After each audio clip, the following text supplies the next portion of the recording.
Hello, everyone. How are you doing? Good morning. We're doing things a little bit different. This time we're doing a little bit early. So it's 5 o'clock somewhere, right? It's kind of one of those things. But today we have a very special guest, somebody who I've known for a very long time, somebody who I can, personally consider, a friend, but more importantly, somebody that's an expert in a field that I absolutely love and is very close to my heart outside of photography, and that is tequila. And as you know, here at GTS, we do nothing but, sample some of the best stuff and try to educate. So today, that's what it's going to be. It's going to be about education.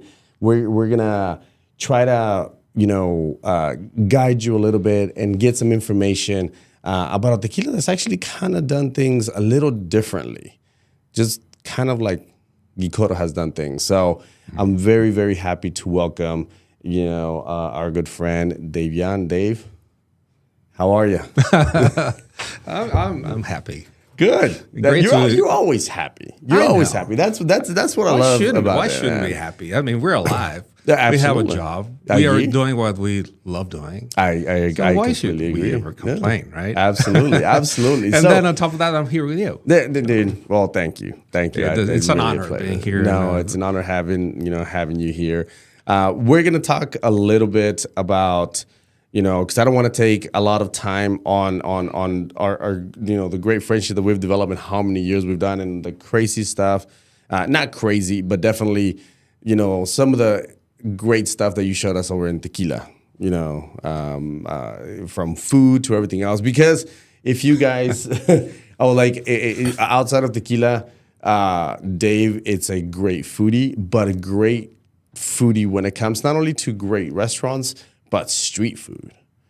Man, that's the best food. I agree, man. I agree. And some of the things and some of the places that you took me there in tequila, were absolutely phenomenal. So, we'll talk a little bit. But today we're actually the tequila that we're going to be talking about. It's something it's. I would dare to say that it's been kind of a passion of love because you've been with this company and kind of guided it to, I don't know. A lot of people right now, there's a big thing about celebrity tequilas. There's a big, pros, cons, whatever, And I want to kind of demystify a little bit because myself, I've been guilty of it, of, staying away from some of these tequilas. They're like, oh, well, I consider myself a big fanatic, of tequila, and because of you, I was able to educate my palate a little bit and being able to do things better and select those tequilas and stuff like that. Mm-hmm. But this is actually outside of like Casamigos that kind of, in my opinion, started putting that big celebrity tequila type thing because everybody wanted the Clooney golden touch type stuff. Mm-hmm. This is another tequila that has actually had a big following, and it actually kind of ignited, that younger crowd into tequila, and kind of staying away from your typical spring break, Jose Cuervo stuff, Yeah, in a nutshell, yes, that you touch a lot of very important subjects or elements. Because, I mean, we grew up, or at least I grew up. I have 26 years in the tequila industry, and we've known each other for most of that journey. So, evolution, it's inevitable. It's actually something that enables growth.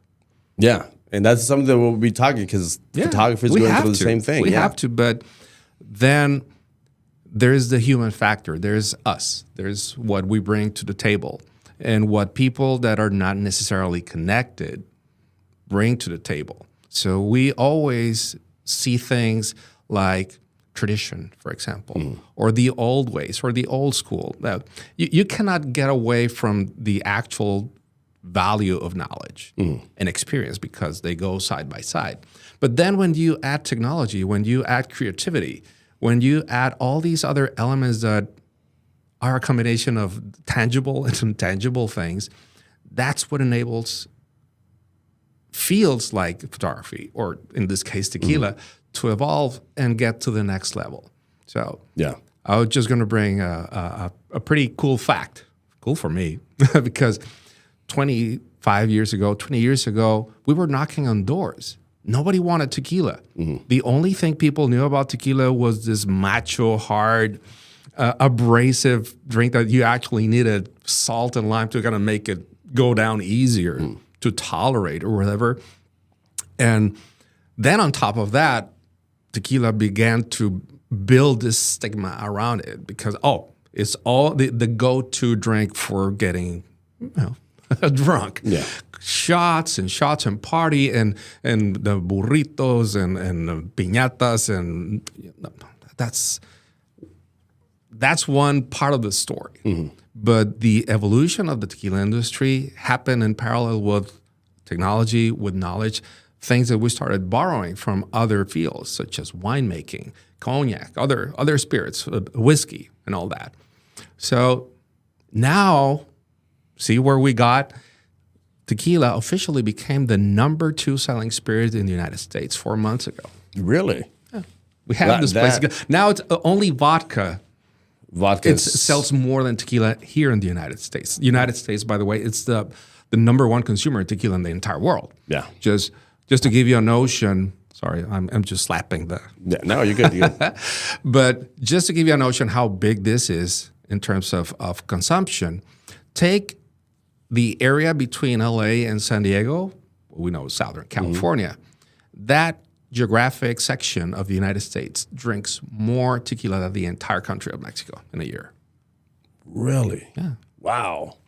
So we're Okay. actually producing like 80% of all the tequila we produce ends up here in the United States. And still, most of it in margaritas or cocktails. And people are beginning to understand, thanks to, again, education, what's happening. But I clearly remember a conversation you and I had with other photographers when you visited my previous professional life about the goals and about the dream, right? And I remember mentioning to you that if we can only steal like 10% of the market share of vodka for tequila, I would be happy. I remember that conversation. I remember that conversation too. Guess what? We already went past that. And it wasn't because of magic. It was because of hard work. Yeah. We are making better tequilas now than ever before. And you know what? It's because of education. It's because of technology and the way we have been able to put all these things together to get a new appreciation of what it is. Yeah. Right. And in part that has to do as well with what celebrities have done. Like we can't take that, away from the fact that we consume as consumers. We consume what the cool people, what the celebrities are doing. I mean, they're a great way. Now, there's a big difference between a spirit that is endorsed by a celebrity and a tequila or spirit that is owned by a celebrity. Among other things. Among other things and stuff like that. And I think that's one of the things. One thing that I actually, we talked about this, whatever, but we didn't actually say that it's A18. So it's A18 tequila that we're going to be talking about today. But again, I think a big part of that was and has been the fact that celebrities and just the industry itself has grown quite a bit from things like what do you think has made tequila the number 2 spirit? Well, it's a combination of education. Okay, there is one thing before anything else. One thing that I have to say, besides you being, a connoisseur of spirit, of tequila and stuff, and you're an educator. That is the one thing that I have to make very, very clear. I thought I knew tequila until I met this man.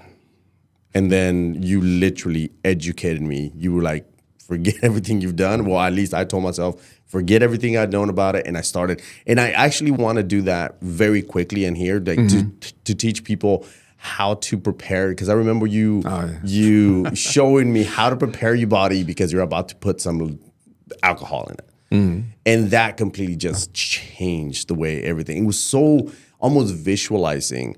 And it was so relatable to, for example, looking for a shot, in the photography aspect of it, all the stuff that we look before we do something like that. So we definitely, we'll do something like that in just a minute. But sorry to cut you off. You were saying about education. You opened so many threads in the conversation it's difficult to know where to start. But let's start with this celebrity thing. Okay, so growth. Where is it coming from? I mentioned education, but also relevance. Because, again, new generations look for something new, something different. Most of them don't want to repeat or copy what the older generation. You and I have lived through severe change, severe alterations of what traditional used to mean in a lot of fields. Photography, because the same way you mentioned that you learned about tequila from me, well, most of what I learned about photography is because of Iram. I started to use or stop using a Coolpix Nikon camera into actually an SLR. Yeah. But then you discover all these other things, SLRs, and then comes, full frame. And suddenly you have mirrorless. Yeah. And everybody goes wild. Yeah. Another good friend that you know, Ben Olivares, of course, a great friend, great photographer. Yeah, amazing tequila photographer. Photographer. He did. Essentially, when you look, you Google Ben Olivares and tequila, most of his photos are going to be either weddings or the tequila ambience. Which I think he has like Ben Olivares, like Tequila Art. A website. Right? Yeah, Tequila Art or something like that is, I believe. So if you guys have not seen some of Ben's work, please, go check some of the stuff. Great friend on that. But he's been a great resource for a lot of people to demystify and to put things right on their place. So in the same way as photography has evolved, you're looking at the same result, seemingly the same result. Yeah. Because this is where we start drawing the parallel lines between photography and tequila. Yeah. There's a technical side of it. I remember having this conversation. No matter how much I can like a photograph, there's a technical side of it. So don't tell me if it's overexposed or blurry or whatever. Just tell me it's a great photography. You have to consider that in tequila the same way. You have guidelines. In the case of tequila, it's possibly the most regulated or the heaviest regulated spirit in the world. So in order to see a bottle that says tequila and has all the correct things on the label, the number, all these codes, all the things, means there's been a lot of work that it's perfectly clearly defined how it has to be. That's the technicality. And then you have the style things. How can you define style? Okay, so you're going to go Annie Leibovitz or Mapplethorpe. Those are very clear examples. But, okay, translate it into a beverage. Yeah. So that was like the first real cool challenge that I had because now I need to bring in the celebrity and my new boss, which is an extremely well-known figure, which is Kendall Jenner. And you mentioned endorsement versus ownership. So I lived 24 years of my personal and professional life attached to a very relevant tequila brand where you know everything about it. Yeah.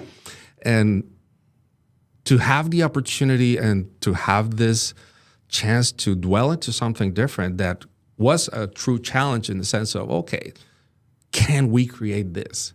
Who can help create this or change this? She had a very clear conception of what she wanted, references, but there was something missing. Okay, so who do you bring in? Well, maybe someone who understands this in a different way. So that's exactly what happened. We were able to kind of meet in the middle. Oh, yes, you're the guy who can help me get there.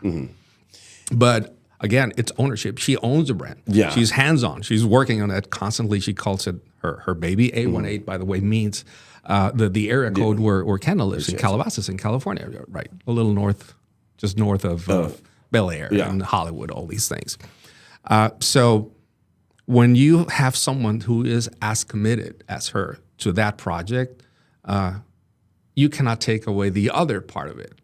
Because when you become more, let's say, more specific, more objective on your evaluation, because we as humans have many problems. Problems, is that the right word? Or go into a lot of mistakes. And two of the most noxious things we can do, it's to assume things and to judge. And that's the problem with most celebrities. Yeah. I'm not saying that all of them are the same, but because it's a celebrity brand of whatever, tequila, you name it, a lot of people automatically just catalog it as unfit or unauthentic, or they question all these things. Why? Yeah. If you don't know the bottom line, if you don't know the truth, what's really driving things there? And for example, I think like you were saying, a lot of that thing has to do with education. You know, the education of people and people not doing research. Yes, there are thousands upon thousands of tequilas out there that are, for lack of a better term, trash. They're just not good tequilas, that are either made poorly or, basically slapping a label into something, that's just, okay, so-and-so is been. But that goes across pretty much any market. I mean, that's part. I mean, we as a company, we get the same thing. I mean, we have great, big competitor, which when we started, we had to make a name for ourselves, when it came, because everybody thought that we were just, a rebrand of such, I didn't know that. and stuff like that. So it's kind of one of those things. But like you were saying, I think when the owner, of like 818, it's involved and stuff like that. And you guys have gone, and I've done a little bit, I've done a little bit of research. Obviously, part of it because 818 was so new when it came out, and I want to know a little bit more about stuff. So I researched this one. There's new ones like Mi Genta that's come out, and different other ones that that I will do the research into it. But you guys have a new distillery, which, by the way, he mentioned the gnome of what it is. And gnome, and correct me if I'm wrong, but the gnome is basically the distillery where the tequila is being made. Is that what a gnome is? Which is NOM, Well, the gnome number. And please, like I said, Not really. So the thing is that the NOM code, it's a specific code assigned to a tequila production facility. Oh, facility. But Okay. NOM actually stands for Norma Oficial Mexicana. So it's a standard. So it's regulated. So all of these places that have these norms have been regulated, have passed, are registered, are regulated, are under constant supervision of the Tequila Regulatory Council. But again, you have to understand that there is a governing body that includes regional, national, federal institutions, because again, as I mentioned, tequila is a heavily regulated and protected because we have a denomination of origin such as champagne or cognac. So that's one of the other things that makes tequila so special, so prized. Compared to other spirits, like vodka that can pretty much be made Generic. anywhere. Same thing, with whiskey and stuff like that can pretty much be done anywhere. The origin of the spirit is what makes what has all these regulations that have to be in place in order for such spirit to be called tequila. It's what makes it tequila. So you are very aware of what has happened with other agave spirits. Correct. Mezcal, for example. You have Raicilla, you have Bacanora in Sonora, you have Sotol now becoming like the booming thing, and all these. I was like, I'm from Chihuahua, man. I was like, I know you're in Chihuahua. So no, but Sotol, but you're right. It's one of those things. It's one of those things that, what's the next thing? I'm going to talk a little bit about Sotol just because everybody was like, well, Sotol is the new mezcal. Sotol is going to be the new this. And it might be, it might not. I don't know. That part, I don't know. I've drank sotol as well. You know, I drink mezcal, you know, tequila. Those are the three spirits that I highly drink. But I've drank sotol for many years. And I've tried it because I'm from Chihuahua. But now there's celebrities getting into the sotol.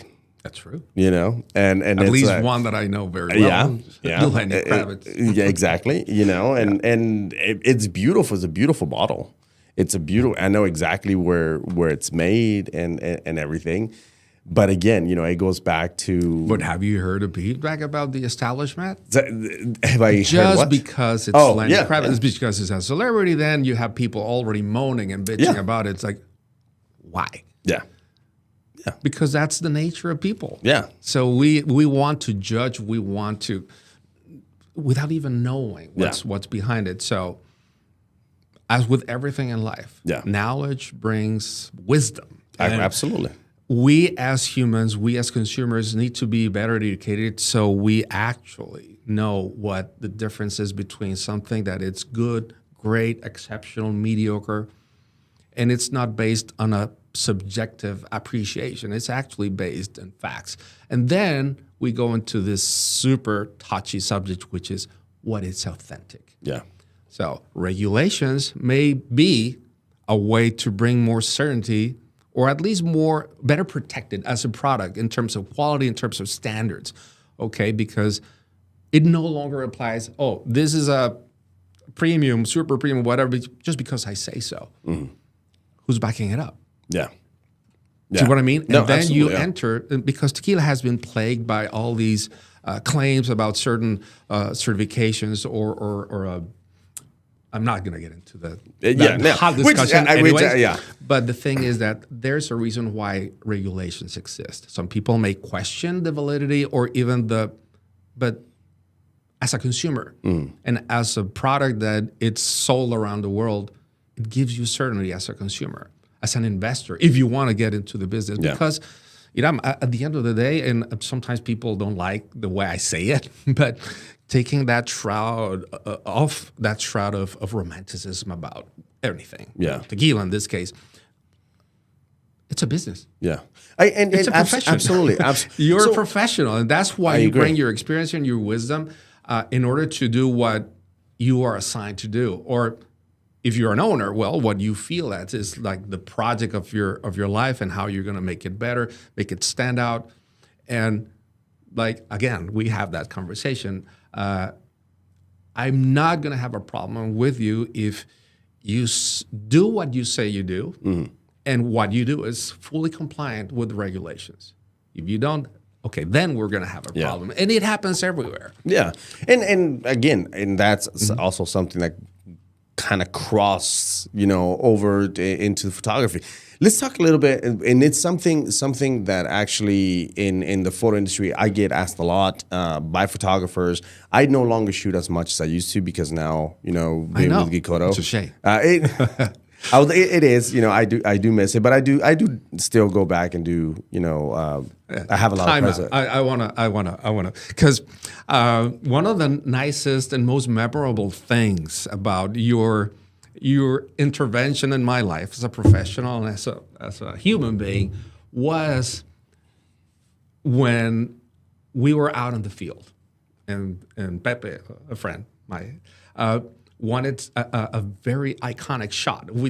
What can it be? And Iram came out with the idea to actually grab one of our jimadores, Quirino. And he actually made him famous. Like that photo actually ended up winning a WPPI award in Vegas. Yeah, and American Airlines printed it as well. There you go. Yeah. And there is this jimador with a hat in the middle of a field with a koa.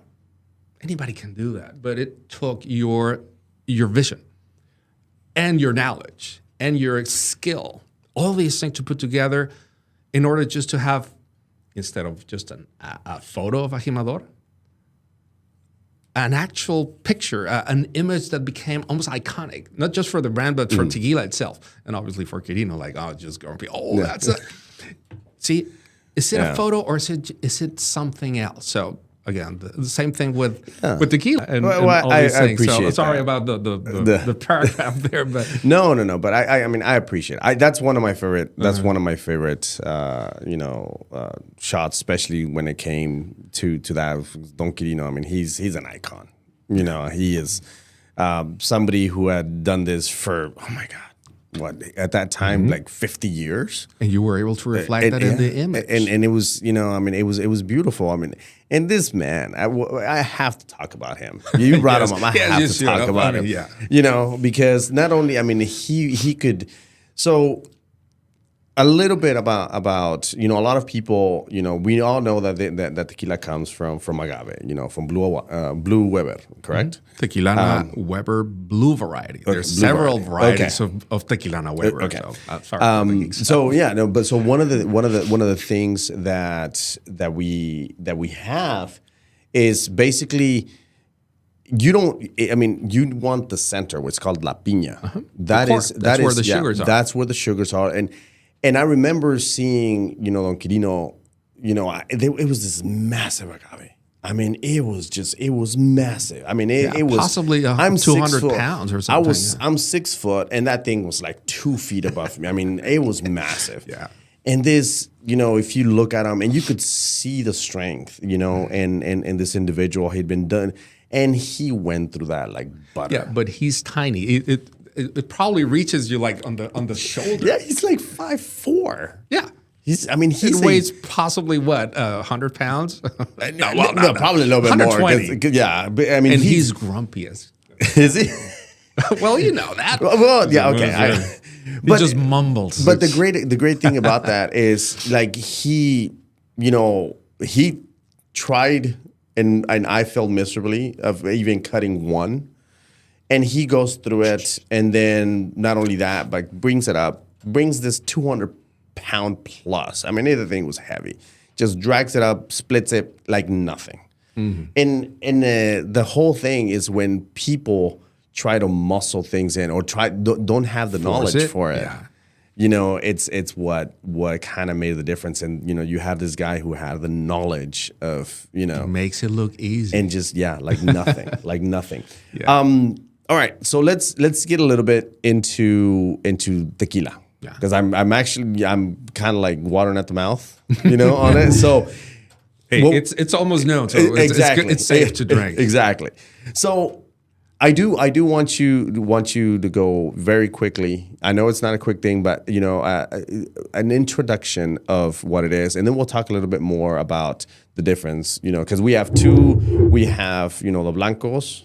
And then we have this. I'm assuming this is the reposado. It's a repo. Yeah. So there's the reposado, and then you have an añejo as well. And a blend. And a blend for the reserve, the egg reserve, which is the egg-shaped which bottle. we tried to get in here, and unfortunately, we can't keep up with the math. I saw that firsthand because yesterday I did go out and try to look for it, and I went to different, can I say the liquor store? I went to different specs, and I couldn't find them. So It's a good problem to have sometimes. It's absolutely a good problem to have. So, okay. So I'm gonna hand you this one really quick. And also one thing that I heard and that I learned from you was also that the glasses. You don't. Let's start there. So Yeah. let's do a more like a less impromptu workshop and actually put some more Absolutely, structure into yeah. it. So normally we need to bring some sense into how we want to educate. It's like a teaching or educational philosophy. So we have broken it down into three. We call it the 3T system, Okay. right? So it involves the first T stands for tequila.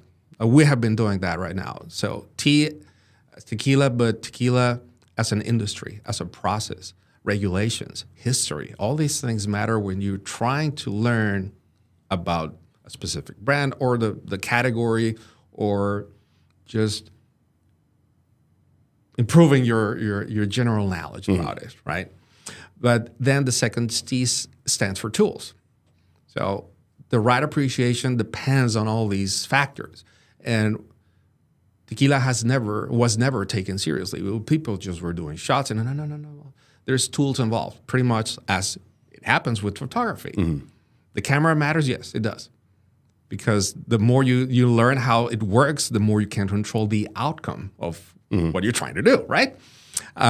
So we kind of split the tools into your own tools, your sensory tools, which is how you perceive things, your nose, your mouth. Obviously, what you see, what you hear about it, we can get heavily influenced by things that we hear, like, oh, it's a celebrity, but oh, come on. Yeah. But you remember my catchphrase, trust your own taste buds. Yep. Because that's what's going to work for you. So in order for your own tools to work properly, you need the help of other tools. In the case of tequila, there's a lot of them, but the two most important external tools, it's glassware. So glassware would be the equivalent as your frame for photography. You can have a plastic frame, you can have a steel frame, but it's the foundation of what you're going to do. And it's how the aromas and the flavors are going to be replicated. They're going to be delivered to you. It won't be the same if you use a tiny plastic cup instead of a Glencairn whiskey glass or a Riedel tequila glass, because it gives you more fidelity. Okay. Delivers more information to your senses, to your mouth, to your nose, all these things, sorry. Then other things that are very important, which, for example, temperature.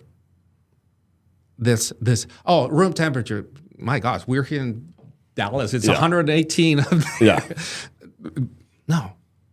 It's like, bring more specific parameters. Oh, white wine. Okay, yeah, let's do between 12 and 18 degrees Celsius. I don't know how much of that is Fahrenheit, but let's say between the 40s and the 50s. Yeah. Okay, because too cold, you emasculate it. If you chill it, no, please don't put it on the freezer, please. No, it doesn't work that way. Or even worse, when it's warm, 100. No, it's going to burn it, even if it's the most amazing thing. And you can do that with wine. You can do that with beer, even with carbonated soft drinks. If you don't drink them at the right temperature, well, it's going to taste like not good. Yeah. Okay, and this is where perhaps one of the most useful pieces of information happens, is learning, understanding the difference between drinking and tasting. Yeah.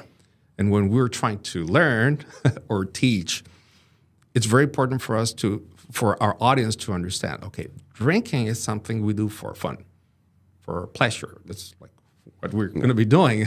If you're no. And I'm really quick when you're talking about this. One of the things that I highly admire about everything that you've done ever since I've known you is that for every brand that you've worked with, including A18, is you actually travel. I mean, you're currently traveling now, and you were here in Dallas, and I was like, hey, but you travel to actually educate this, which a lot of brands don't do. I mean, you have, and that's something that I do have to bring up, because now there's new tequilas that have come out, and the celebrities are really pushing it, but they're not really educating. They're getting behind the bar and pouring people shots. I was a witness to that in Dallas with a certain, Wahlberg tequila that came out recently, and everybody was there or whatever, but there was no education. There was nothing. There was just somebody pouring tequila in a thing and giving it away for free. That is very different than some of the stuff that you've done with all the brands, A1A being one now, where you actually educate and you do this. I mean, you guys have, we have tastings, you have food pairings, you have all of this stuff that I've been lucky enough to be part of. So sorry. Yeah, no, but it's a great way to point out the reason why we do this, and is understanding your capabilities and what it's actually going to be useful for you in the way of growth, because knowledge should be growth, personal growth. Yeah. And okay, drinking, everybody can do it, but tasting, which is what we're going to be doing in a few more minutes, it's actually a deliberate act of learning through your senses. Yeah. So that involves. And if you guys have questions, please let them hear, whether they're photography or anything. We're gonna, we can get some pretty strong questions. So just be warned. But please ask questions. That's what we're here for. This part of this has to do with education. As So long please, as I know the answer. there you go. You know. I will for sure. So, but yeah. So tasting. Going back to your tasting. So again, tasting is a deliberate act of learning through your senses, and this is the third T. So we talked about tequila, the first T. Yeah. The second T was stands for tools, but the third T is technique. Okay. How many times have you seen a completely incapable person handling a $10,000 camera? We all know Uncle Bob, you know, and we've come across all of us as, you know, photographers. I did both wedding, you know, for a very, very long time, and commercial photography and fashion editorial stuff. But in weddings, you know, you kind of saw that every weekend, you know, where. And what's the benefit? If you don't know how to use it, what's the point? You end up with something. But see what I mean? This is exactly the same point that I'm trying to make about tequila. So if you learn how to do it correctly, then you will learn a lot more, a lot faster. Yeah. Because it's all about appreciation. It's a rule in life. Yeah. How do you discover your next favorite food? Yeah. Not by eating the same thing all over. We know people that go to the same restaurant for years and only order one thing. Yeah. How are you going to grow up? No, absolutely. Yeah. So it applies in a lot of other fields in life. But tequila, it's obviously the field that I know, and I have applied this philosophy, and it has worked wonders. Well, look where we are. Not saying we're the only ones doing it, no, because more people now understands that. Obviously, nothing's perfect, and well, someone takes their own views and all these things, but at the end, the general result is that, okay, now tequila has established itself, left its mark in this world, and now it's becoming global. And this is where, again, my boss is very relevant, because opening new, I don't know in photography, how could you call them, but let's call them audiences, right? Mm-hmm. Especially with Kendall, who is a global, celebrity, but just because people know her and that I want to try her, whatever it is. Yeah. It doesn't matter. Oh, it's tequila. And then they try it. And compared to others that they have tried, oh my God. See, there's influence. Absolutely. Which is very valuable. Yeah. It's a positive influence. And then you put together all the things that are around the brand, because sometimes it's difficult to separate the brand and the product. But in this case, everything about 818 is based on the quality of what you have in here. Yeah. Yeah. And this is exactly what we're trying to make that point, because most likely there's people in your audience that are still kind of like, yeah, right. Who's talking? Well, I'm director of operations. The juice here is my responsibility. Yeah. And I will advocate. Which is a big responsibility, because when it comes to it, you know, Kendall, she's the owner, she's the face and this and that. But what you were saying, what the juice that's in this bottle, you know, it's basically what you have been in control of. So in a way, whatever, just shaping it the way she conceived it. Because I'm going to do a very quick analogy. Yeah. And you're a photographer, and somehow you're involved in a lot of visual issues, perceptions, right? But with Kendall, it's all about style. Whether she's just wearing a bikini or she's fully clad in a, Valentino or whatever designer is, it only takes you a second. Oh, that's Kendall. Well, she wanted that with tequila. How are you going to do that? Okay. So she brings her vision. She brings her guidelines. This is the way I perceive the style that I want in tequila. How are we going to make it happen? And this is where we combine the efforts. Again, most people wouldn't think how involved she is. Well, she's hands-on all the time. She's constantly what is going on, especially during the development stages. So nothing happens without her knowledge and consent. And this is what I want.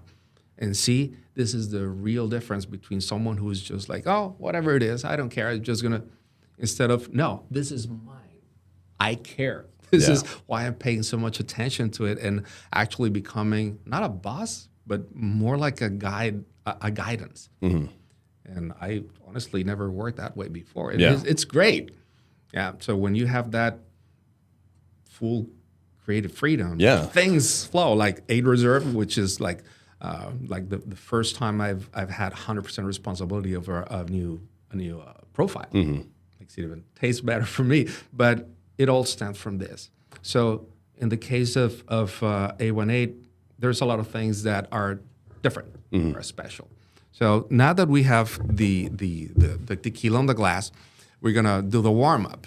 So some of the things that you should know before you start tasting, you need to warm up because it's a highly physiological exercise. You cannot just go sniffing and shooting stuff because it's 80 proof. It's hot. It's 40% of this is alcohol. If you just put it there, it's gonna like create a lot of. So gradually, if you warm up, it's just like working out. If you warm up, you stretch, and then your body is going to be able to perform correctly, right? So normally what we like people to do is before you start tasting, is to warm up.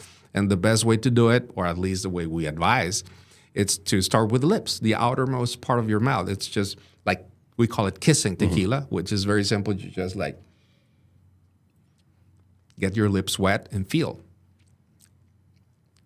With some tequilas, you're just going to feel like a mild tingling, numbing sensation. With some tequilas, it burns, it hurts, it stings. Yeah. Well, bad kissers with people, like good kissers, bad kissers, you know, the analogy. But it gives you a much better notion of what's going to happen there. Then we move inside the mouth, and I'm sorry, I had an accident. I'm wearing braces, so I'm not going to be able to do the gums thing the way I should. But the thing is to put a small amount of tequila on your lower and upper gum, like this. And then you realize, well, your gums are way more sensitive than your lips. It's like, That's where you judge the actual strength or the intensity of the spirit. It works with all spirits. And then you notice that your mouth is beginning to feel different. Because salivation always seems so well. It's a stimulant, right? But then we go through the third stage, which is actually using your tongue and your throat. So a small amount of tequila on your tongue, then swallowing and breathing through your throat all the way down for your stomach like this. And now you realize how much flavor you are perceiving from here to your esophagus. That's how long your mouth really is. We want to teach people to use all of their mouth, not just parts of them. So breathing is very important, again, because of how much alcohol is there. And the next thing you do is now you bring your nose and smell. Because your nose and your mouth are connected, you get a much clearer perception. See? You made like that. See? So there's the signature of a really good tequila. Compared to, I was getting this wrong completely because the first thing that I was doing was smelling. I was doing the smell part, and I would but just by doing what we just did, it enhanced that like threefold. I'm going to use your own weapons against you. Absolutely. It's like grabbing a camera, taking the shot, and then adjusting the speed and the f-stop. See? Yeah. There's a reason why sequences matter. Yeah. So your body, it's organized and it's built that way. So does it make a difference? Yes, of course. Yeah. It enables you to apply one of the basics of tasting. Smaller quantities on the right places are going to allow you to perceive more details. It's just like sound or light in a photograph. Too much light, you lose details, or too little light, you lose. See, there's an optimal. Sorry if it sounds a little cheesy, but that's I mean, it makes sense. And then we can bring other analogies. Okay, not all people, we are not equipped the same. We don't have the same biological capabilities.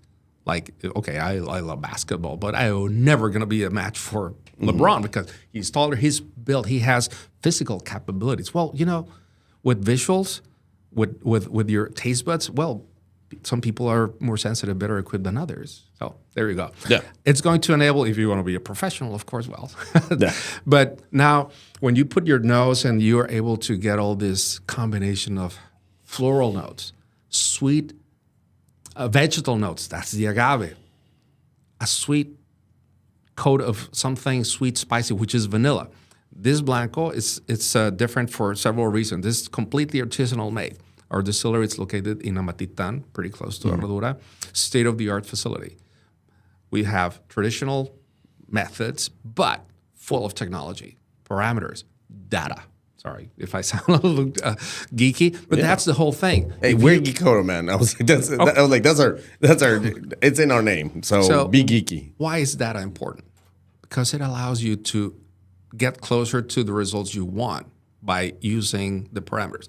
Temperature, humidity, time, all these things are controllable. If you know them, you can replicate them in order to have the result you want. So this is why 818 is so exceptional. Yeah. You have the combination of traditional cooking, extraction with daunas, fermentation. It's performed in a combination of wood and stainless steel. Oh, okay. All the distillation is copper. And we're distilling to a lower ABV. Remember in my previous life, we were distilling to about 57, 60% ABV. We're distilling to 48. So there's less water here to bring it to 40 proof.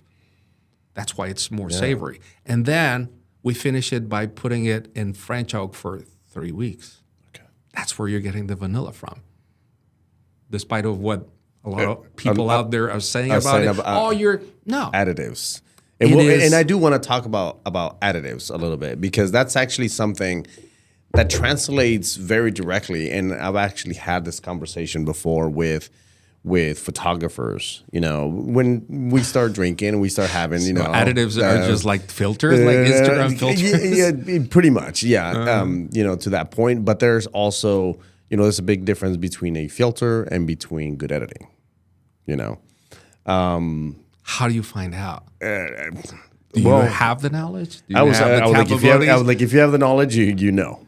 Yes. Like, you know. But when you don't, then you just judge based on Correct. whatever perception it is that you have. And this is where I always tell people, go for the liquid first, and then consider the other stuff around the brand.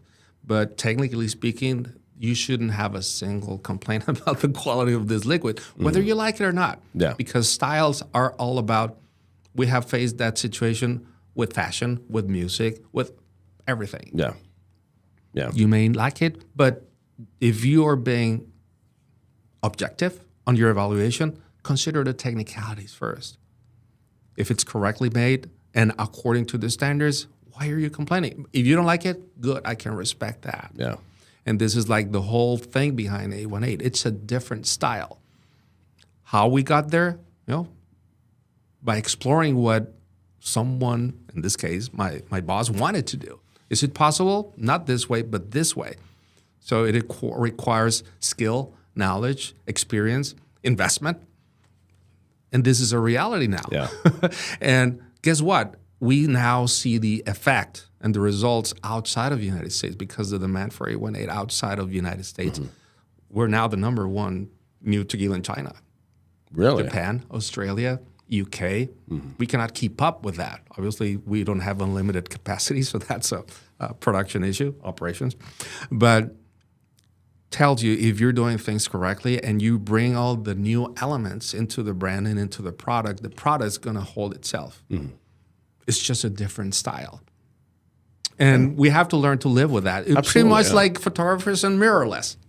Yeah. You may have the detractors, but okay, what's the quality of the image? Yeah.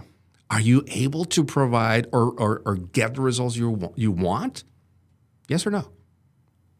Yeah, and that's the thing. You know, I mean, I think the bottom line when it comes to it is, you know, like you were saying, knowledge has a lot to do with it, both as the individual, you know, consumer, and also as you know, the producer, as the people that are making, you know, these things. You know that if you have knowledgeable people behind a brand and stuff, you're gonna get good quality stuff. You know, again, moving into comparison into the photography industry is the exact same thing. I mean, not everyone, has a mirrorless. Not everyone. For example, I get a lot of questions on some of, like, I don't even take my cameras on vacation. Everything that I do is Weird but respectable. Yeah. It's with the phone. And people are like, but you're a photographer. I was like, listen, yes, I'm a photographer, and that's my profession. That's the stuff that I did. But also, I don't want to see my life through a viewfinder. Yeah. So it was kind of one of those things where I wanted to be in the moment. And there's a great saying in the photo industry, and I completely blanked out because I had it. And if you guys are listening, if you can remember and remind me who it is, but it's a great photographer, and I'm a big fan, but I just blanked out on his name. He said the best camera to have is the one you have with you. And that is the honest truth when it comes to, when you're on vacation and stuff like that. I mean, some of the great images and iconic images that happened by accident, by somebody that was walking by that didn't have anything, Right time in the right at the place. right time, But now. Okay, I know where you're going. I know where you're But getting. to clear that, those individuals had the knowledge to be able to capture those and know exactly what it was, even if it was with the phone. So a lot of people question some of the stuff when I post, like the follow me pictures that I post online that I have a little, of all my travels. They're like, oh, that's not with the iPhone. No, it was with the iPhone. No. I was like, it's just, the being able and the Exactly. knowledge to be able to capture, from framing to, post editing and all that stuff. It's all that about, I had the knowledge it's all about behind it. purpose. Correct. Because, okay, let's keep the parallels alive. One thing is to document your vacation. And a very different thing is to capture an image for a company that wants their helicopter Correct. flying through the clouds. And see what I mean? Yeah. Same thing with tequila. Do you want your tequila just to please critics or to please millions of people? That's where it becomes more challenging. And that's where resources, knowledge, experience really make a difference. Because this is where you objectively and professionally assess the whole situation and say, this is possible or this is not possible with the resources we have or we intend. This is what we need. So if it's an IMAX movie or it's an iPhone, you may like what it's there. But if you need to live up to specific standards of quality, of reproduction, all these things, well, I cannot improve or I cannot see. It's all about the purpose. Yeah. And sometimes gets a little blurry. Yeah. Why are you doing this? And something that we as a team in a way have it very clear. We know what we're doing, this stuff. And, well, it's up to everybody else. Well, do you fit in or not? You're not obliged to like it or love it. Yeah. But it's there. And it's not for everybody, but it's more popular than this. And we need to understand the process of evolution and how we interfere with that process. And it's going to sound a little dramatic and maybe funny for me, but now I'm beginning to get used to be the oldest guy on the conversation. Being with your sales teams, I'm 56. Yeah. And now I'm sitting on tables full of salespeople that are not even in the 30s. How do you communicate with them? How do you make your point across? Well, that's where communication and all the other things, your knowledge, your influence, your leadership, all these things have something to do with it. Yeah. And you are in a teaching position. I remember when you were kind enough to kind of provide my kids with some of the lighting equipment for their projects because, well, we live in Mexico and now they're like the hottest, maybe not the hottest, but they became like reference for all of their classmates because, they have all the cool lighting equipment. Who makes it? Well, Gikoto. What? It's, again, you have a lot of work to do with the brand over there. Yeah. But that's where we can help in a different way. But it's a purpose and it's a tool that when people don't know about it, what's going to happen? Yeah, absolutely. So this is where you have to work really hard on getting that new knowledge out there. And having great partners like with Mexico. I mean, when you kids, got our stuff, at that time we didn't have any distribution in Mexico. We didn't have anything. Now we have great partners with Tecnoplanet, in Mexico City, who are doing phenomenal. And there have been, and I think that has a lot to do with it. Again, because when I go down to Mexico City, I was there a few months back, and I was one of the oldest, if not the oldest, like you were saying. White hairs in the beard. Yeah.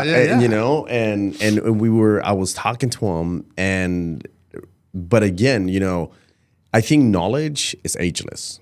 When it comes to that. So that part, to be able to pass that on, whatever it was, as a photographer, as Gikoto and stuff like that, that knowledge I was able to pass on. Mm-hmm. But then also from them, I got that energy, that hunger that they had or whatever, that at times was, when we're older, it kind of settles a little bit, I came back re-energized. I came back like, man, these guys, and women are doing phenomenal in what they're doing. They know their stuff, and each one of them had this little section. So I think being able to have a great team, like you were mentioning, it's ideal as well. And I think that's one thing that I have seen with 818 is that it has literally lowered the age of the people that are drinking more tequila. A lot of the time you would see them, I mean, even me commonly with tequila and stuff like that, you were looking at upper 20s, 30s, and stuff like that. And now you're going,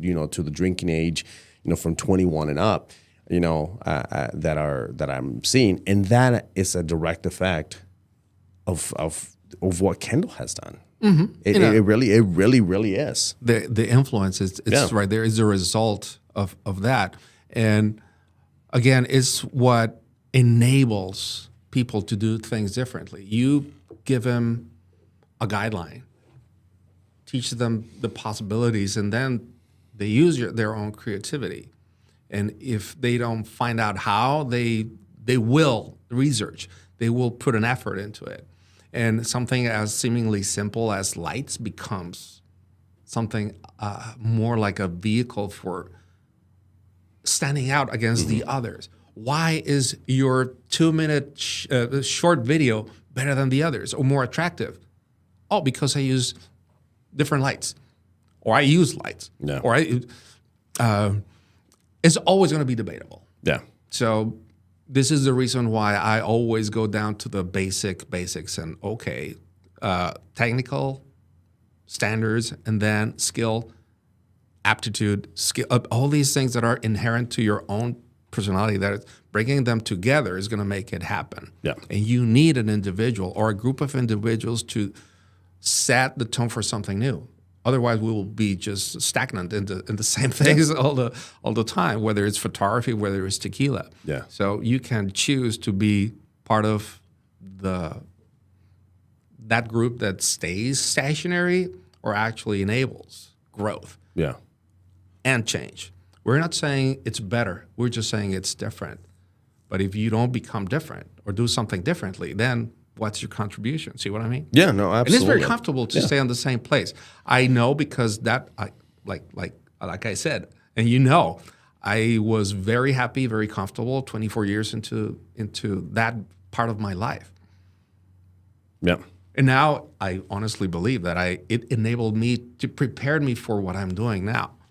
It's a personal choice and a personal thing. But patience, all these things should prepare you for what else. It's just a matter of attitude. Yeah. So then, are you able, or were you able to perceive what's different? Yeah, absolutely. I mean, once, like I said, once we did, which by the way, I'm done with mine. I'm gonna let's jump into the wrap up. Absolutely. One of the things that I noticed like right away was that cooked agave. I mean, it just boom. That was the very, very first thing, which before was very faint when I was smelling it first. Mm-hmm. Because I have, obviously, being a tequila drinker and fan. I try to taste when I knew, I'll be dead honest. It is a vast difference from when I first tasted my very first bottle of 818 to now. What happened. It's not. Yes, it's night and day. Yeah. So just so you guys know, before I was involved, this tequila was born in a different distillery. If you want to find out, there's a code, like we were saying, the num number. It's currently talking to them. It's currently 1607. So it was born at a different distillery. Yeah. So we needed to go to this state-of-the-art new facility because that's what was required in order to produce exactly what we needed. Okay. In terms of volume, in terms of quality, in terms of, I'm not saying the other was not capable in terms of quality, but it was just a different setup. It's like trying to move from an Instamatic to an SLR. Yeah. It's absolutely different technical capabilities of what we wanted to do, and escalation and other factors, of course. But everything, in business, it's about timing and opportunity, and everything just kind of came. It was meant to be that way. But the result, it's something that it's tangible and it's different. Yeah. And now, if you don't mind pointing your, so the Reposado, this is relevant for a couple of reasons. The Reposado, it's different from the Blanco in the sense that the Repo, it's a blend. Really? Yeah. Okay. So this Blanco spends 3 weeks inside French oak. Okay. New French oak, by the way. So this is not, like a lot of tequilas that are basically distilled and into the bottle. No. This is actually barreled for 3 weeks. Yeah. Okay. Then the Repo, this is a blend of 4-month aging in French and American barrels. Is there a reasoning behind the blend? Was it just okay? What's the reasoning behind doing a blend for Reposado? Okay, it's a simple matter of achieving. Your expression made it. Yeah. It's elevating the expression possible of, most of the tequilas or reposados are aged in bourbon barrels. American oak with a heavy char, so they're very thick, caramelly, linear in a way. You really need to be good with bourbons in order to define differences. Well, if everybody's aging tequilas in the same vessels, we're almost identical. Well, the result's going to be almost identical. But when you blend French and American, we're trying to add the best features of each one.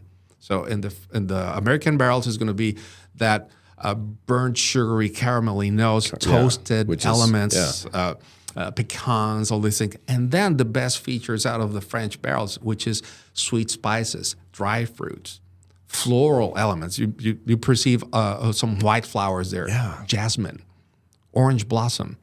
And yet you have some dry fruits like black cherries and dried cranberries. See? Complexity. And yet very approachable because there's no sting on your nose. You notice that? Yeah, that's Even that with was the one Blanco, thing. Yeah. There's no residual bitterness on your tongue. When you take a sip, it doesn't burn your throat, and when you breathe, there's not like that annoying sensation that most. I'm going to make a quick clarification. When we say that there's no burn, there's a big difference between a burn and a warmth. Okay. Yeah. You will get a warm. I mean, it's alcohol. It's poison, for crying out loud. That's basically what you're putting into your body when it comes to it. Your body will react to it. Toxic substance. Yeah, exactly. That's where toxic comes from. There you go. Exactly. But the big thing, with it is, a burning is a burning. You will know the big difference between a burn and a warmth that comes. One, over it's not pleasing. The other is. Correct. Simple as that. Yeah. Okay. So, yeah. I'm glad we got that out of the way. So it was deliberate. It took some fiddling around in terms of finding the correct proportion of each. Okay, we got it. By the way, the Reposado is our most successful tool to bring more new drinkers into the category. People that say, I don't like tequila. Tequila's not for me. Oh, yeah, wait, try this. Well, it doesn't smell or taste like the tequilas I know. Yeah. There you go. And it's a great sipper, but it's exceptionally good on cocktails. Right now, we're like killing it with the espresso martinis, especially on the East Coast. Okay. It makes espresso martinis like, vodka. It's pretty flat, pretty linear. Try a reposado or añejo. The other way that it's becoming very popular because it's tasty, it's refreshing, is the reposado and tonic. Instead of a gin and tonic or a vodka tonic, try a rep and tonic. You'll be blown away. It's so refreshing. It actually, the tonic enables you to enjoy food flavors a lot more. Yeah, the Italians figured this thing out a long time ago. But again, it's just introducing people. Let's be honest. Most people do not enjoy or even don't know how to eat and drink straight alcohol together. It's not for most people, it's not a pleasing thing. How about cocktails? You know the way we Mexicans do it, agua fresca. Yeah. We have a fruit, we have water base, we have a sweetener, most likely, sugar. Yeah. Everybody loves agua frescas. Well, you put a little bit of alcohol. Well, this is where, margaritas and all these lower ABV cocktails play a role in how the acceptance for tequila while you're having food suddenly becomes popular. And this is what enabled tequila to grow so fast and so much in the last 10 years. Yeah. Now, the number one cocktail in the entire world, well, I'm not sure of the entire world, but in the United States is margaritas. Yeah. Yeah. I mean, Tequila, that kind of. Yeah. Now, in Palomas, and now it's becoming more thing. But there's like National Paloma Day, which I had no idea until somebody sent me. National Tequila Day. Yeah, and I'm like, there's a thing. I mean, not National Tequila. I was like, but I was like, oh, today's National Paloma. I was like, what? I had no idea, but so let's talk a little bit. You said you guys have a new distillery, and this is something that definitely goes directly into even photography now, technology. Yeah. Okay. Your new distillery, I mean, it's state of the art. I haven't personally been there. Hopefully I'll be able to make it. But by the way, it's not open for visitors. It was not meant to be a tourist operation. Correct. For that, you need a special certification from authorities. So yes, we can take visitors, but it's like going into a lab. Yes, exactly. You need to wear gear, and it's like okay. Which is great. Which is I mean it's. It's the way it should be. It's the way it should be exactly. I mean, it's not a tourist attraction like some other ones that have become. That. So with technology and stuff like that, right now, one thing that it's major in the photography industry is AI. I mean, that's the one thing that everybody's like, oh my. I personally think AI is a great thing. We have great friends, our friends from Aftershoot that do AI editing. They started with culling, now they do editing, stuff like that. But I personally wish that I had those tools, when I was shooting and being able to stuff like that. And I encourage all photographers to embrace that technology. It's a tool. It's a tool. In the tequila industry, the new technology, everybody talks about like daunas. Everybody talks like, oh, it's crushed, the old-fashioned way and stuff like that. Let's be honest, the old-fashioned way wasn't the most sanitary way as well when it came, to a lot of things. Do you think that the new technology that has been evolved in the production of tequila and stuff like that has made the spirit better? Let me tell you why. Yeah. Because in order to understand improvement, you have to think in a bigger scale, in a wider vision. You like it? I like the it's caramel. I mean, the caramel just it's the way we potentiate happens with optics. Yeah. Sometimes when you blend things together, they enhance everything else around it. So the combination of French and American makes both of them come alive if you do it correctly. Correct. But still, with the technology thing and evolution, AI. Okay. I honestly don't see the day where AI can replace what I do in the sensorial part. because AI cannot sense. Correct. It can be intuitive. It can be based on parameters, which can take care of the technical part of it. But even a gas chromatographer cannot interpret the actual. It may look great on the sheet of paper, but if you put it in your nose, you're, ugh, what's that? Yeah. Because sometimes even traces of small things like chlorine or algae or soap can get in the way. See what I mean? Okay, I'm sorry if we if we got a little too geeky on that, but perception it's a huge component. So as far as I know, AI can still not do that. And actually, again, Ben Olivares has been elaborating on how AI interferes in the generation of images or the improvement of images, all these things. But are we going to be able to distinguish the difference between an AI-generated image or not? Which is getting scarily close. It's scarily close. Now, but going back to what you were saying, for example, like in wedding photography, I mean, AI can't necessarily replicate that. But I see in commercial and stuff like that to a point, but there's also there's always going to be that kind of little human element. And then we have to put together the whole structure. So in the case of your question, is technology? Well, again, it's a wider vision. We are huge on a word that it's most of the time misinterpreted, which is sustainability. So this facility, think about this, not connected to the power grid. 80% of that is solar. All the energy we use, most of it is solar. When we need higher demands, like more power, we have a biomass burner. And it's fed exclusively with our waste. And on top of that, all the solid waste generated by the biomass burner, the ash and all these things, end up as bricks. Look up Sacred, led by Lou Bank in Chicago. He's a great advocate for agave spirits.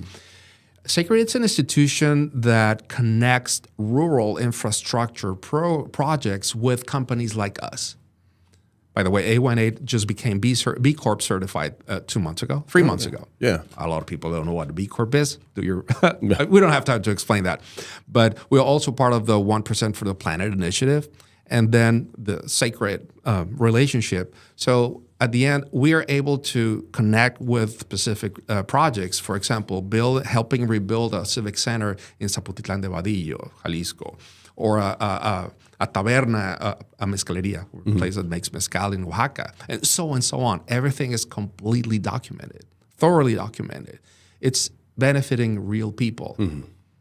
We donate, again, it's 1% of our revenue. Think about that. Yeah. It's a lot of money. Yeah. It's putting your mouth with your the money with your mouth is money with your. Tell me how many companies do that. Yeah. Especially tequila brands, or we do that, and it's thoroughly documented. There's some other things that may be like, super romantic, and are they untangible? These are tangible benefits. And the impact it's felt on an economic level, environmental level, water, waste, energy management. You see where I'm going? Yeah, absolutely. It's an extremely complex and yet wide scope of what we're doing, and it's influencing positively as a result of what we're doing here. Yeah. And it was meant to be that way. It was not, how can we make it now more attractive? No. The project was built that way and was conceived that way. That's one of the reasons why I said yes. Yeah. Because it had a much wider scope of, okay, if we want to make real improvement in the industry, let's lead by example. Yeah. And you don't get these opportunities like very often. Absolutely. So as the result, you get a liquid that is, different. Yeah. And by the way, we were the first brand produced there. Now there's other, like 3 more produced at the same distillery. Okay. So if you're out there in the stores but there's other 1607 noms. Yes. Some of them are very well known, Astral and Comos is, perfect. We are trying to become like the group of brands coming out of Amatitan, like Herradura has always led. There's more than just tequila, Los Altos, all these things. Again, so talking, let's expand a little bit more. A lot of people, they're like, well, how can you make Like, how can you make more than one tequila in one? It's like, it's basically kind of like, I'm a Canon shooter, but there's multiple photographers who shoot Canon. Just because they're made in the same, or you shoot the same camera, does not mean that the end product is the same. I like your analogy. I have a more elaborate way to compare it. But that was the easiest way for me to be able to explain to people. They were like, "Well, if it's all made the same," I was like, "No." I was like, "But can you expand just a little bit on how that works?" Yeah. So a distillery, it's full of tools, like we were just saying. When you start applying variations on your parameters, for example, when you're cooking on the stone oven, less or higher humidity, more pressure, less temperature, all these things, the outcome becomes a cumulative, a series of things. So if you're making different adjustments on cooking, on extraction, on your fermentation, your conversion rate, your cuts and heads and tails, your distillation, the length of aging, the style or the type of aging vessels you're using, all these things, even though they're produced by the same tools, the parameters are different. So I can give you one camera, and then Ben Olivares is the same camera, same subject, but then you will use your own resources, your angle, your vision. Which Ben and I shot a wedding together. I know. Which was and were my the last photos wedding. identical? No, absolutely not. There you go. And that's where I was kind of coming with things, because if I'm not mistaken, Ben's Canon shooter as well. Oh, he's one of the two Nikon ambassadors of the entire Latin America. Ben, sorry. It was him, not me. I was like, hey, Ben, I figured, you were with the good guys. That's all right. I forgive you. I couldn't remember. Yeah, but again, it's a professional and, absolutely. full length, and it takes this kind of knowledge, this kind of mentality to truly understand why this is relevant. Because right now we're using a new facility as an example. Mm-hmm. For a fact that there's little less than 200 distilleries working right now in Mexico. Correct.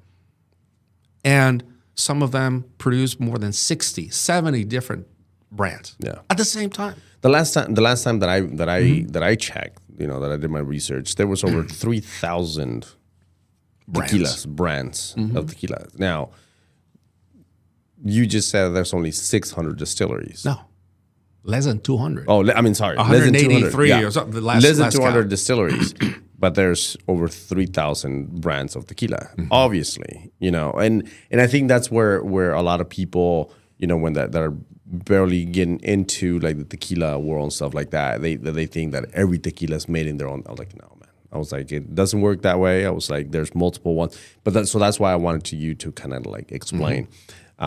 Why and how tequilas can be made in the same one but still not be the exact same product. Exactly. So, it's a combination of skill, style, experience, and again, that's why I consider A18 to be so interesting in that regard, because we are one of those brands that are deliberately using technology to create a more consistent, repeatable product that we can just deliver consistency to the public. So is that a good thing? Is that a bad thing? Some people don't like it. Yeah. Traditionalists, purists, I mean, they're always going to be there. And you're gonna get. I mean, you get that in photography as well. Yeah. You get the purists, the people that some photographers do excessive post production, and stuff like that. That's actually a really good segue into what I was going to talk about next, which is, for example, like competitions. You guys have competition in the tequila world as well, just like the photography, world. In the photography world, it's kind of one of those things. There's people that are very, very for it. There's people that are very, very against it. There's people, again, there's politics here, there's politics there, and all sorts of things. I've been lucky enough that I have been awarded, from WPPI and several other At least I other know one ones. of So, the Canadian shot, yeah. but one of the things with that, I'm for competitions and stuff like that. Are they perfect? Absolutely not. We know this. Because there's always the human element when it comes to that type of competitions, in any competition when it comes to that. You really don't have scores like soccer, basketball, the one that has the most points. You have points, but it's not physical points where they actually go and score. It has to do with individuals. I know that A18 has been in several competitions. More than 20 awards. And won several awards with that. How is that? Like, does that matter? Like, do you guys, I guess what I'm asking is, because I know photographers, there's several photographers, and there's nothing wrong with that, but they literally shoot for competition. Does A18 have that as well? Like, oh, we want to win this competition, so we're going to make this to make sure we win this competition or to compete? Or do you guys is more for the consumer, more for like, here it is, and we'll enter this, and if we win, great. If we don't, we don't. Well, it shouldn't be a surprise for anybody here, but awards, competitions exist for several reasons. First and foremost, it's for reference. Whether some people consider those institutions valid or not, transparent or not, okay, we're not going to get into that. Yeah. But it builds a reference. Okay. Also, in most instances, helps with the marketing because people go by guidelines. Oh, okay, do you sell more tequila by having more awards? No, I have a painful recollection of that not being true. However, for some people, it's necessary because you just don't have one type of buyer. You have normal consumers, you have connoisseurs, you have institutional buyers. It's not the same to sell your tequila to Joe Schlabotnik or the Marriott or any other institution, right? I tend to provide more weight into certifications. For example, being a B Corp, does it make you a better tequila? No, but at least shows that you have a formal commitment to the way you do things and the way you're being audited, the way you're being accountable, Iram. We're also kosher certified, which is a worldwide standard that, is it going to make it better? No, but it automatically enables your brand to penetrate certain buyer layers without having to comply with all these other, oh, you're kosher. Oh, then I know you comply with all these standards. Oh, see what I mean? Yep. Does it help on marketing? No. But in the overall, it's how you manage Correct. your communication. See? At the end of the day, you have a combination of a lot of elements that you put together and you talk about them, you communicate. If you do it correctly, you're going to have one outcome. If you don't, but this is the never-ending question of how you promote, how you become relevant. And to tell you the truth, honestly, the loudest statement you can do is putting this in a glass. And I can talk endlessly about A18 in front of people, but if the moment of truth doesn't show up, which is when I pour the liquid in the glass and they put it in front of them, and that's the magic moment. Yeah. So we need to find more and more opportunities for people to have that experience. That's the reason why I'm here in Dallas. We have conducted events at Komodo and several places in Dallas, and we're always going to do that because if you don't do it, someone else is going to do it. You know Absolutely. I mean? No, absolutely. If you don't show up, Yeah. and possibly going back to your original question, competitions. If I show up and if I'm at least making an argument against potential client, that I show up, that I stand up against and I don't have fear of being measured against others, whether that, some people agree with that or not. See what I mean? So maybe that's a valid thing in your point or not. But for me and many other companies or brands, it is relevant. Yeah. provided that you know how to use it correctly, and you have a purpose, a genuine purpose of doing it. Yeah. Right? Not claiming to be sense. best. Absolutely. Yeah. Yeah. Yeah.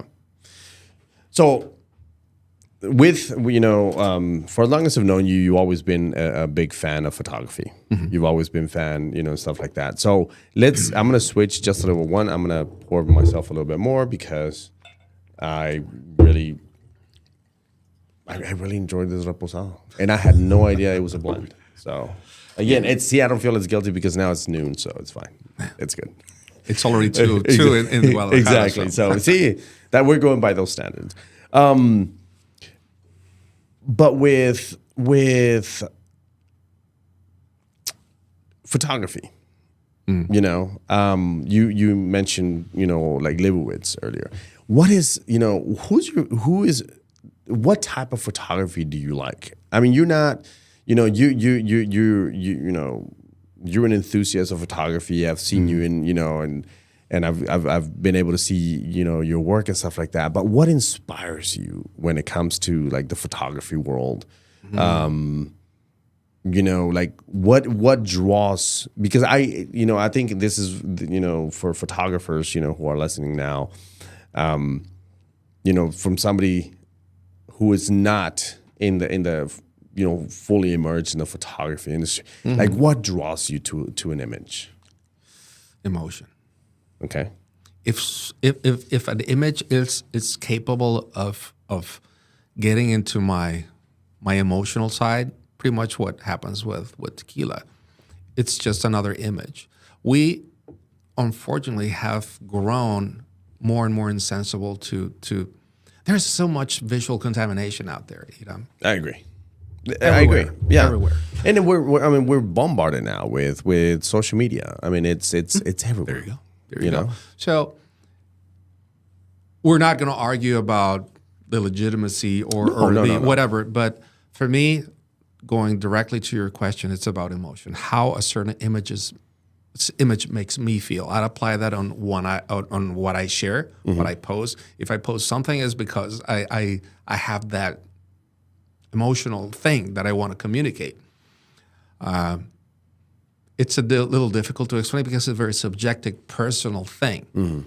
But when you find those individuals that are capable of transforming an image into an emotional state for somebody, because it's so dramatic, because it's so expressive, meaningful, and the way certain things are captured, like that's the reason why I use Mapplethorpe or Leibowitz.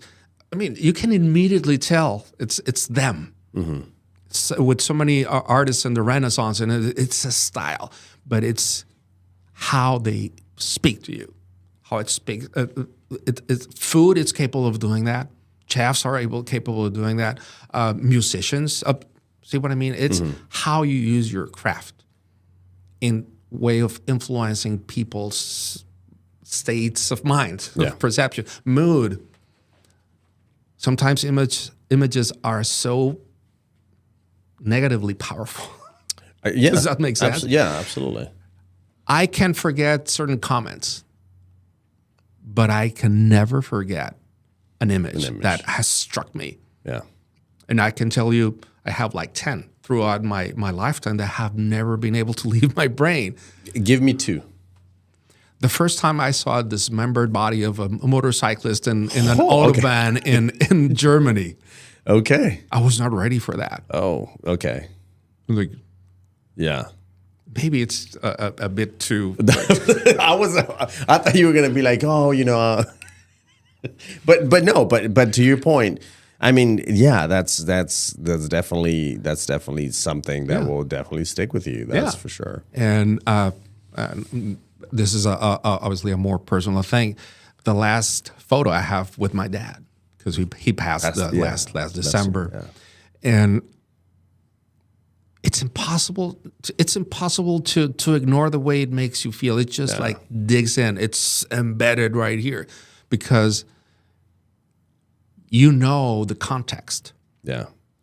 And that's possibly the most successful thing, when an image is able to provide you with a lot of context. And when you learn more about it, the more it moves you. and the way the certain the stare, the see what I mean? Yeah. We are emotional beings. And that's one of the things that I like the most and enjoy the most about my work, because we're able to influence mood by Yeah. the way we make our craft. But photography or images in general, that's the reason why the movie industry and all these things, we are visual beings, but Yeah. we are emotional beings. So images without emotions are meaningless.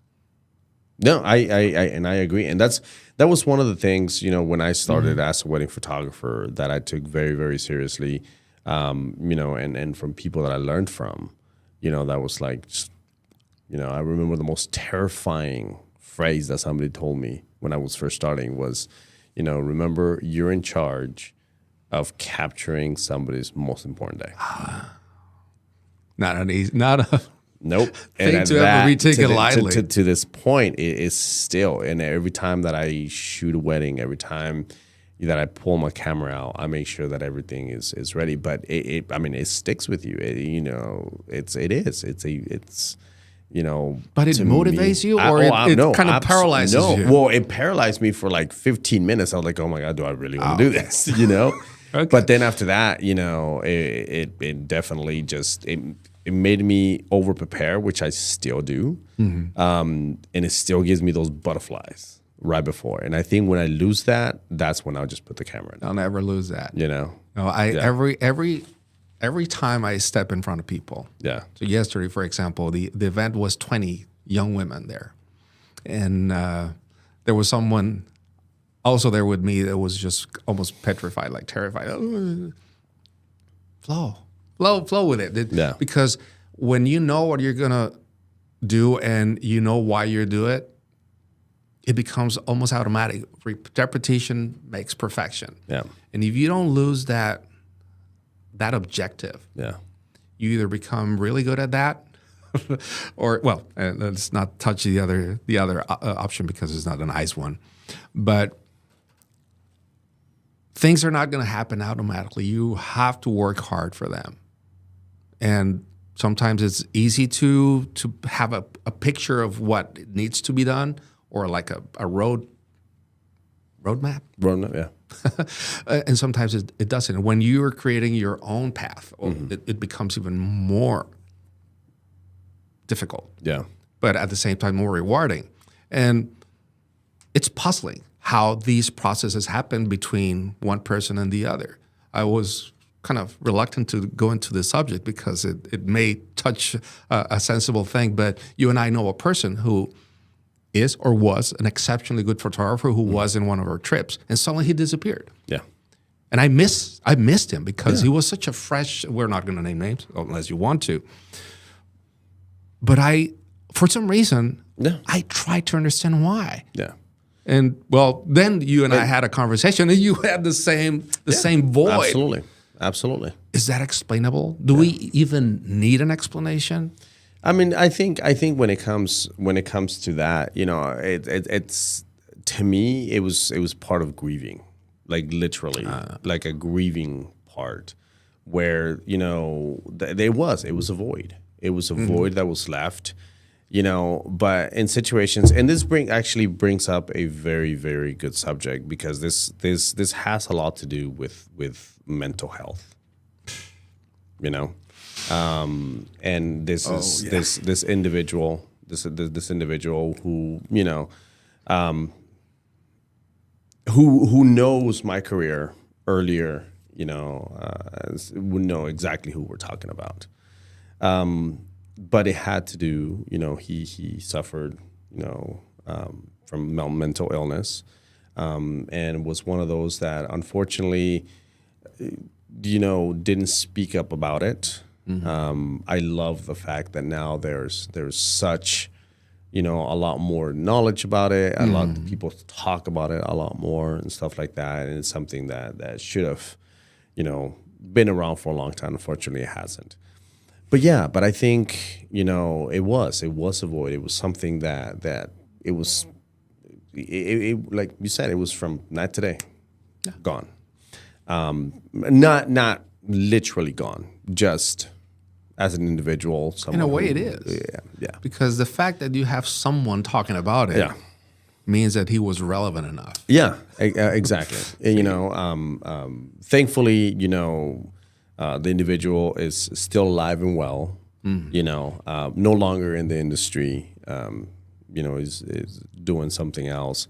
But it all had to do with mental, stuff. So you can always get help. Yeah, absolutely, and please do. And that's the one thing in this industry. As photographers, it's very, very hard. We're a very small community, a very small and highly community. Competitive too, and highly competitive. Yes, but there's always somebody there. Trust me. I mean, you have family members. You have friends, and colleagues that will be there. I'm indebted to this industry for great things. From friends that stepped up when my daughter was being born, and I called them 30 minutes before a wedding, and they jumped up and helped me, at those situations, and I've tried to return the favor. But yeah, there's always help. There's always help, and think of everyone who loves you. Yeah.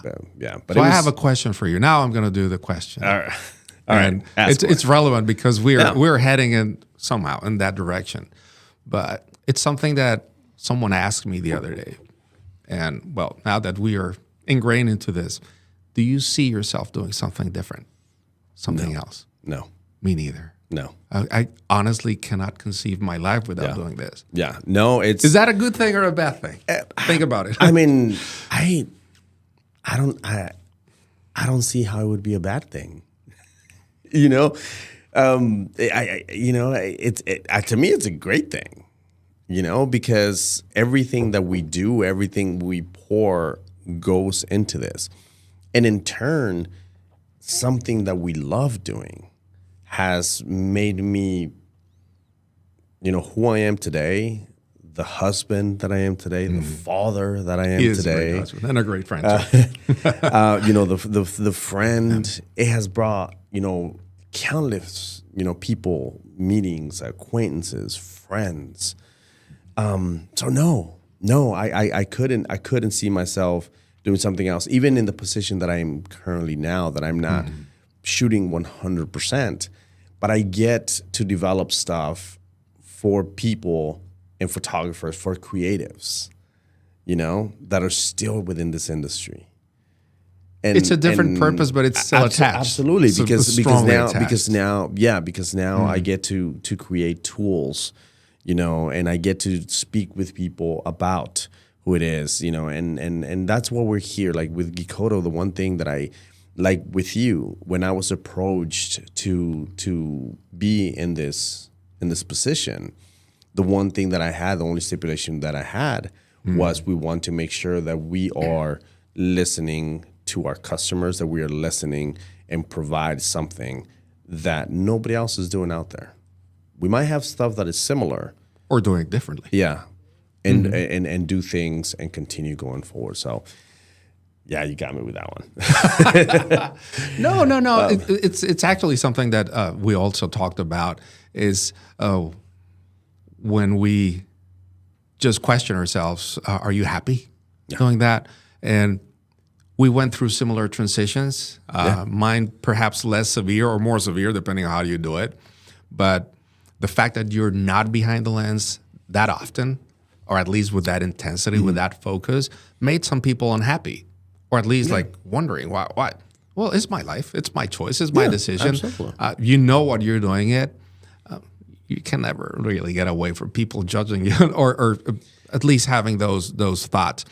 But at the end, we only know what we want to do. Yeah. And sometimes we don't know what we want to do, and suddenly the opportunity just gets right in front. Yeah. And sometimes we ignore it. Yeah. And I think that's unfortunately it's part of the monster, and you're gonna have that regardless of where you are, as as a photographer, as a mom, as a dad. You're always going to have people that are wanna try to put in their 2 cents or whatever. The one thing that you can do is, just keep your head up, whatever it is, keep that head up, move forward. People are always going to be there to try to drag you. It's just part of it. Yeah. They're going to try to drag you down. But, just 1 foot in front of the other. 1 foot in front of the other is the best way to do things and just keep moving forward. Yeah. Como decimos en Chihuahua, no sé si allá en Guadalajara también. O sea, We're fully bilingual, by the way. Podemos hablar todo el día en español y then people are going to be scratching their head. o sea, para atrás ni para agarrar impulso. O sea, keep moving forward. Dude, you just Keep got moving into forward, really man. hot water with me. No. It depends on your perspective. Yeah, well, absolutely. But sometimes backtracking is the wisest thing to do. Because when you recognize you're on the wrong path,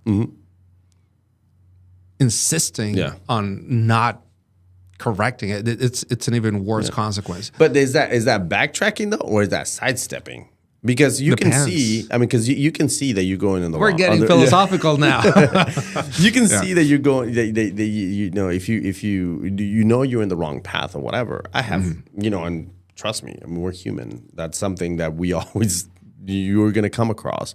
I have sidestepped many times. I have to jump in because you and I have something that some or a lot of people don't. We're not alone. And you know who I'm talking about. Your wife, my wife. We are blessed of having the ideal partner with us. I agree. Who not only supports what we do, they support our decisions. They sometimes the devil's advocate. They make you think of what you're doing, why you're doing. For me, well, it's the reason why I do a lot of things. But it's definitely something that helps to shape the things you do and the way you do them. And we only need to be grateful and smart and mature enough to acknowledge that influence in our lives. Because honestly, I could not do it by myself. Yeah.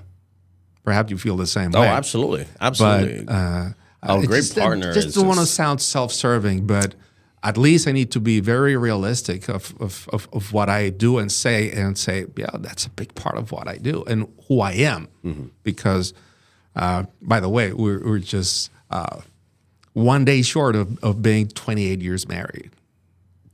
We're going to be celebrating anniversary tomorrow. That's awesome, man. Congratulations. And you have how many? 20 what years? No, less than that. Yeah, we've been together. How old is Annalise? So Annalise is my daughter. Yeah, my daughter. She's 12. Nancy and I, my wife, we've been together for 15 much years. Older I am than you? Yeah, that's like 11 years. It's not bad. You're 56, right? 56. Yeah, 45. So there you go. See, now we said it like we said our age a lot. But yeah, so we've been married for 15 years, been together for 18. So there you go. Yeah, there you go. So it's so I have good news for you, at least from my personal experience. The absolute best time of my life have been my 40s. Oh, I agree. Are you? I agree. I agree. There you go. I agree. I'm convinced. Agree. My 50s haven't been bad either, but the 40s were everything good, really good happened, and I'm so happy and grateful. That's great. But well, dude, we've been on for almost 2 hours. Can you believe that? have we? Yeah, and we haven't even drunk like one glass of tequila, which is a good thing. Otherwise, we were savoring it. Well, I've had a couple more, but you know. But but you're going somewhere else after this, so we want to make sure that was. It's all work, but it's a nice break. Yeah, absolutely. Dave, thank you so much for being here, man. Thank you for the invite. Thank you so much. We had talked about this for such a long time. Absolutely. Thank you so much. Like I said, being complete, taking, what I know from the equation, knowing, as a friend and stuff like that. And I was honest with you when when you started with A18, and I was like, it's not my favorite when it first started. And you were like, I know. And I remember those words because he said, just wait. Said, just wait. Not to please him, but No. It had nothing to do with me. It had to, because you knew that it wasn't just me. It was just a general consensus from a lot of people, that you were hearing, like always, there's always people talking, plain and simple. Well, you know that principle. And it's one of the reasons why perhaps you and I get along so well, because we are perfectly capable of separating the professional self from the personal self. Absolutely. And it's not, some people can't. Yeah. But for people like us, it's actually something that we treasure and value, because an honest opinion, it's always much better than all the hypocrisy. And that happens in a professional and personal level in many instances. Sometimes they're very damaging. Yeah. But it's one of the reasons why I'm very grateful for having met you and to have kept this friendship going.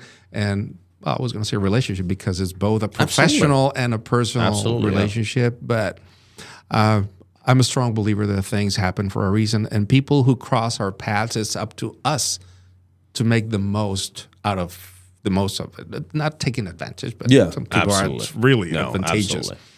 But this is where now I take the turn to say thank you for bringing me into your professional life, because I honestly have never been in your professional world. You have been in mine.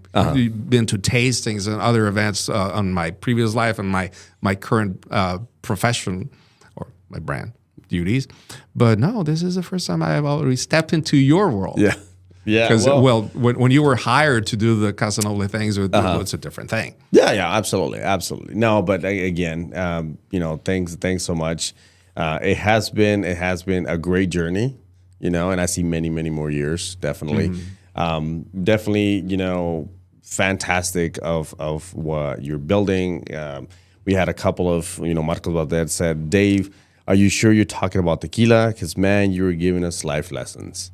So I'm not the only one. What can I tell you? It, so. Thanks for the comment, but Iram knows this. Tequila is my life. Absolutely. That I know. It's passion. It's my life. That's when we were talking about this. I honestly don't see myself doing anything else. I don't see you saying anything else, honestly. I think if there was anything else, honestly, I could see you kind of like David, kind of like Anthony Bourdain, you just going around and going to different like street vendors and tasting. I can actually see you doing that because you also get so passionate about that. You really do. And I remember the places that you've taken me, and I'm like, oh, you've got to be kidding me. There's even more now. Oh, I know. You have to plan. We have to plan to do. Yes, take absolutely. this thing to the next level and do photography and tequila and street food. And street food. That's it. That's going to be that's going to happen. That is going to happen. I don't know how we're going to do it. The best but we'll is yet to come. Absolutely. You're still young. I'm not. But absolutely. Oh, come on. Retirement is across the corner. No, you. But Dave, thank you so much. Let's finish off or whatever. Where can people find A18? What do you want people to know about A18? And then we'll sign off. Well, A18 is available all over the United States. Okay. All of the states we have distribution. Specifically in Dallas or in Texas, Total Wine, Specs, Seagulls, Goody Goodies, all these places have it. And I wish I could remember all of the bars and restaurants. I'm sure, but most likely you will find us everywhere. You have to remember something. We are an extremely young brand. Yes, we're just in our second year. Starting our third year. Which is something that I can highly relate to because again, it's really funny how things have crossed. With Geekoto and A18, which is one of the reasons why I wanted you to be here because we have started new journeys as brands at the same time and as individuals very close as well. So we're actually going to be for you guys. We're going to be in Chicago in about a week and a half. We're going to be at ClickCon as well. I know in Chicago there's A18. I'm actually heading there tomorrow. Are you really? Okay. Well, I'll be there. I'll be there not next week, but the following week we'll be there with ClickCon. Make sure whatever it is to include a visit to Birreria Zaragoza. Birreria, it's like the the closest thing you'll ever get to go to Done. Birreria Okay. in Guadalajara. Okay. As Done. for Jonathan Zaragoza, he's Okay. and his dad. They're amazing people. Fantastic. And Done. you won't regret it, and you will thank me later. I you always do. I always do. It's not in downtown Chicago. It's just it's closed. So Birreria Zaragoza. Sorry for Birreria the commercial, Zaragoza. John. You owe me. Oh, it's fine. It's fine. I was like, we'll what we'll do is we'll actually put a link here, and we're also going to put a link to the A18 website, Drink818.com. Down on the below. Yeah, there's a store locator actually on the website on the. You can a either- store locator for Yeah. okay. It's rather precise, so Awesome. you can catalog by restaurants, bars, and stores. Fantastic. It'll be So we'll be at ClickCon in a couple of weeks. If you're in Chicago, in the Chicago area, please come visit us. We have great ambassadors that are going to be speaking there. They're going to be teaching. We're going to have stuff there for you guys to try out as well. Camera Exchange is the actual ClickCon's store, which is going to be there. They're going to carry our entire lineup for that as well. And again, if you logged in, please make sure you subscribe. Make sure you follow us all across our social media. Below here, we're going to give a description of everything that we kind of talked about today, including a Drink818 website where you can find store locators and such. Dave, thank you so much. no. for Thanks being for here, bringing man. me in. I thank really you. appreciate it. Thanks for bringing these. These are going to stay here in the collection that we have. Sorry. That's yours. But again, thanks for educating us. Thanks for always being, completely open. You have a, home here anytime. Is there anything else that you want to add? I don't know. I really don't know your audience too much. If you're still interested in more tequila things, you can follow me on Instagram. Absolutely, at yes. the Dave Jan, which is And we'll put that underneath as well in the description. or A18. It's Drink818. Okay. At Drink818. All right. And Absolutely. that's where you will keep you updated on events and all the happenings because it's honestly very exciting for us. Absolutely. Well, thank you. Thanks, Dave. Again, Thanks before for we bearing go, with us. I would like, salud. Hey, salud. And again, to all you guys, thank you so much. We will have another one. We have the La Plante coming in. We have some tip and tricks that we will be airing here very quickly within the next 2 weeks. We have some exciting news that are going to be coming out next week. So please stay tuned for that. I wish I could tell a little bit more. We've dropped hints, for a while now, but next week it's going to be an announcement of something that we've been working on as well. Click on in a couple of weeks, and then the La Plante will be here with a workshop, as well as they will be doing a GTS here with us at that time. Maybe at that time I'll have some reserve. Maybe I'll find some reserve by then. And Don't worry about that. I'll work on that. and but again, thank you guys so much for sticking with us at this time. We will be, coming at you soon. And if you guys need anything, geekhoto.com. We're here. Check around. You see all of our distributors there as well. So again, thank you guys. Ciao. Have a great one.